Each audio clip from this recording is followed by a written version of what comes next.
Pour cette vidéo, je voulais créer des transitions qui sortent un peu de ce qu'on trouve dans iMovie. Malheureusement, on peut pas faire grand chose. Moi, je voulais faire quelque chose qui ressemble à ça.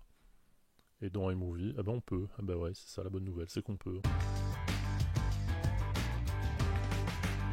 Salut à toi. Avant de commencer ce tuto, je voudrais juste te dire que j'ai en tête de faire une vidéo un peu FAQ, un peu questions-réponses. Et donc ce que je te propose, c'est de poser éventuellement les questions et de me faire part de tes commentaires sur la chaîne, sur son contenu, via le compte Instagram. Tu peux m'envoyer ça par message vocal, ce sera assez sympa, comme ça je peux récupérer les messages vocaux, directement les diffuser dans la prochaine vidéo, et y répondre, je vais pas dire en direct parce que ce sera pas un live, mais en tout cas de te faire participer à la création du contenu de la chaîne. C'est une tentative que j'ai envie de faire avec une petite astuce que j'ai trouvée pour récupérer les messages vocaux sur mon téléphone et les avoir en qualité MP3 et pas simplement en les mettant devant le micro et avec un son pourri. Donc voilà, je t'invite à m'envoyer tes messages vocaux via Instagram. Tu trouves on va le mettre là, le lien vers mon compte là en bas. Donc pour rentrer dans le vif du sujet, sur iMovie on est souvent limité par les transitions qui sont proposées par défaut par l'application, qui se limitent à des flous croisés et des transitions de type 2010, même plus. Et donc là on voit pas mal de choses qui se passent sur Twitch et ailleurs, qui sont ce qu'on appelle des stingers, qui sont des espèces d'animations, des visuels qui viennent permettre de faire des transitions assez sympas, qui permettent de faire un rappel des couleurs et du logo de ta chaîne. On voit ça beaucoup sur Twitch, on voit aussi pas mal ça sur YouTube, notamment pour les vidéos de gaming. Et quand tu n'as que iMovie, ben c'est assez compliqué. Par contre, si tu couples Keynote, qui est fourni par défaut avec ton Mac, à iMovie, il y a moyen de faire des trucs très sympas. Je te propose de voir ça directement dans l'application. La première étape, elle va se passer dans Keynote, on va aller créer un nouveau document. Le nouveau document, on va veiller à prendre un modèle écran large qui va correspondre à un format plus adapté à la vidéo. On va prendre le premier, on n'a pas besoin d'avoir trop de détails, on va juste le régler pour qu'il soit visible entièrement sur la fenêtre. On va virer les titres et on va remplacer le fond par un fond vert. Je vous expliquerai dans iMovie pourquoi on remplace le fond par un fond vert. Et donc sur ce premier écran, la première chose qu'on va faire, c'est venir ajouter un visuel qui va nous permettre de faire le stinger. On va faire un cas tout simple, on va ajouter simplement un rectangle, on va adapter aux dimensions de la diapo. On va pas trop se prendre la tête, on va simplement faire un dégradé dans lequel je vais utiliser mes couleurs, mais évidemment dans ton cas tu pourrais utiliser les couleurs qui correspondent un peu plus à ta chaîne. L'idée c'est d'avoir un visuel qui rappelle un peu ce que tu fais sur ta chaîne. Au niveau du dégradé, on va prendre un dégradé radial, un peu plus sympa. Ouais, bon là ça va être un peu dégueu parce que là le problème tu vois c'est que c'est un aspect un peu verdâtre et donc l'option fond vert va un peu bouffer le dégradé. Donc si malheureusement ton visuel contient du vert, ça va être compliqué pour toi. Voilà, on va prendre ça. C'est quand même pour l'exemple. Une fois que j'ai fait ça, je vais pouvoir ajouter par exemple le nom de ma chaîne. Voilà, une fois que j'ai ça c'est ce qui va apparaître à l'écran au moment où la transition va être au milieu de son exécution. Alors comment est-ce que je vais animer tout ça? Je te rappelle que derrière on a toujours un fond vert, donc ça veut dire qu'on va bouger l'ensemble de ce qui est à l'écran, l'espèce de bloc qui est constitué à la fois du fond et aussi du texte. On va utiliser les animations. Donc la première chose qu'on va faire, c'est créer une animation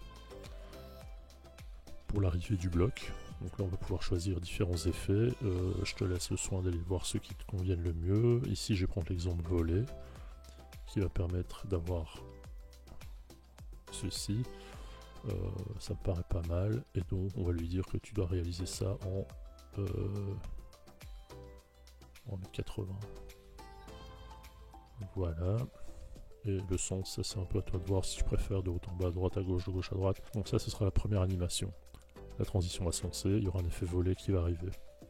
Deuxième effet que je veux voir arriver, ce sera mon titre. Mon titre, pour qu'il arrive sur l'écran, j'ai envie, je sais pas, moi je vais aller prendre... voilà, on va prendre ça, là c'est pas mal.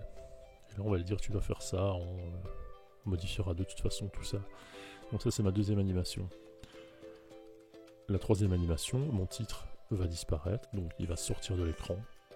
Là tu choisis comment tu veux le voir disparaître, par exemple avec un flou. Et la quatrième animation, elle concernera mon fond, qui lui aussi va disparaître, et donc pour le faire sortir, moi je peux reprendre l'effet, idéalement, vais aller reprendre volet, c'est celui que j'avais pris pour le faire arriver. Voilà. Et donc une fois que j'ai fait ça, si je lis ma vidéo, en tout cas mon PowerPoint, je vais avoir un écran vert. Première apparition, mon titre, et qui disparaît, les volets. Une fois que j'ai fait ça, je vais aller dans mon menu fichier, je vais exporter ça au format vidéo, je vais bien spécifier que je veux du 1080p et je vais demander une seconde. Je clique sur suivant et j'exporte ma vidéo. Donc ma keynote, ma présentation va se retrouver avec un format vidéo que je vais appeler Stinger Rose. Et ça c'est la première étape. On n'a plus besoin de keynote, on peut le virer et je vais passer dans iMovie. Alors dans iMovie, ce que je vais faire, c'est que je vais aller récupérer le fichier que je viens de créer, il est là, et donc comme tu le vois, ma vidéo fait 12 secondes. Pourquoi elle fait 12 secondes? Parce que quand je crée la présentation, il y a toujours un peu de marge avant que le présentateur ne clique, que l'animation se lance, etc. Donc on va pouvoir raccourcir tout ça et on va se mettre une ou deux images avant que l'animation commence. Ça, on va supprimer. Ensuite, une fois que l'animation est en place, on peut couper. On va garder toute la partie, tu vois là il se passe rien, on va garder la partie où le titre réellement apparaît. Donc tout ce qui est entre eux, on supprime, et donc de là on va passer écran vert, animation, apparition du titre. Le titre est figé, on a énormément d'espace là où il se passe rien. On a le titre, on fait un cut, on avance jusqu'au moment où le titre va commencer à disparaître. Un peu avant, hop, ça on peut supprimer. Et une fois que le titre a disparu, de nouveau on fait un cut et on va aller jusqu'au moment où l'animation de sortie de la transition commence. Et tout ce qui est entre eux, on supprime. Tu vois que là on a de nouveau un fond, un espace où il y a énormément de fond vert visible. Toujours bien veiller à en laisser suffisamment. Et là, hop, tu peux le supprimer également. Ce qui fait que tu as un segment de 0,8, 0,8, 0,7 et 1 seconde. Si tu lis ça, voilà ce que tu obtiens. Bon, une fois que tu as fait ça, tu vas simplement l'exporter. Tu vois que là tu réduis à 3 secondes, ce qui est pas mal. Tu peux supprimer le contenu, tu peux supprimer les éléments multimédia. Et donc si dans un projet tu as besoin du Stinger que tu viens de créer, tu vas simplement aller prendre par exemple ces deux séquences vidéo, admettons que ce soit deux séquences vidéo sur lesquelles tu vas y mettre ta transition. Tu vas aller récupérer le Stinger que tu viens de créer. Et là ce que je vais faire, c'est que je vais venir le caler au-dessus de mes deux séquences avec un effet fond vert. Alors pour être sûr que l'effet fond vert fonctionne, il faut juste élargir un peu, te placer sur une zone où il y a suffisamment de vert pour que iMovie détecte le fond vert. Et donc quand tu vas lancer ta transition,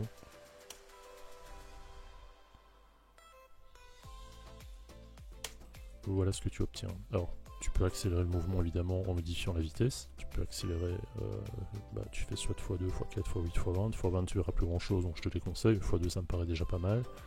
Évidemment si tu accélères il va falloir le recadrer pour que ta transition colle à peu près au milieu de tes deux séquences.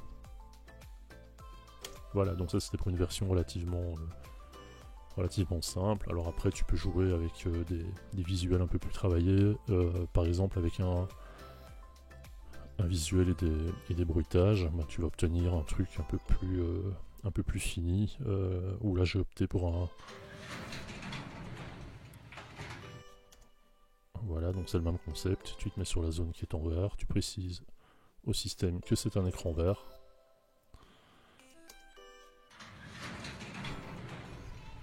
Et voilà ce que tu obtiens. Avec ce type de transition, tu crées évidemment une dynamique complètement différente dans le montage de tes vidéos, puisque simplement au lieu de faire un cut et de passer d'un plan comme celui-ci à un plan où tu expliques par exemple un soft si tu fais des tutoriels, ou tu montes ta vidéo de in-game si tu fais des vidéos de gaming, tu as une petite transition assez sympa, un peu plus pro, un peu plus propre, qui te permet de donner un look complètement différent à ton montage. Je trouve ça assez intéressant. Donc voilà, dis-moi ce que tu en penses. Et avant de partir, je te rappelle, je te signale, je t'informe, ou je te le dis simplement, j'ai créé une page Facebook sur laquelle je t'invite à me rejoindre. Je mettrai le lien au même endroit que pour Instagram, ici en dessous. N'hésite surtout pas à suivre la page. Je te parlerai de trucs qui concernent YouTube, qui concernent Instagram, qui concernent Snapchat, qui concernent un peu tout et n'importe quoi. Ce sera assez sympa et ça nous permet aussi d'échanger via un canal autre que celui-ci. À bientôt.